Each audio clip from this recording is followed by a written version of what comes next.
In this video, I will tell you how to use Moonshot trading app. So first, what you need to do is install the app from your store, open it and create an account with your email, verify your code and set a PIN or biometric sign-in if the app offers it. Next, learn the layout. The home screen shows a list of coins and quick stats.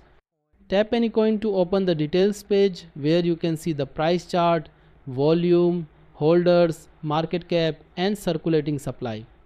If you want to buy, tap buy and choose whether to purchase with a card or by sending crypto. Some features have minimum amounts and region-based availability, so read the prompts before confirming. Then manage your assets. Open holdings to view your balances, deposit more crypto, send coins to another address, or withdraw to a wallet or exchange.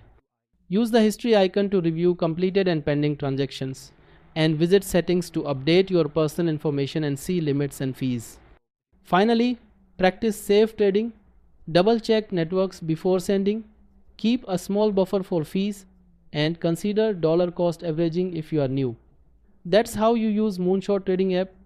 Thanks for watching. If this helped, like and subscribe.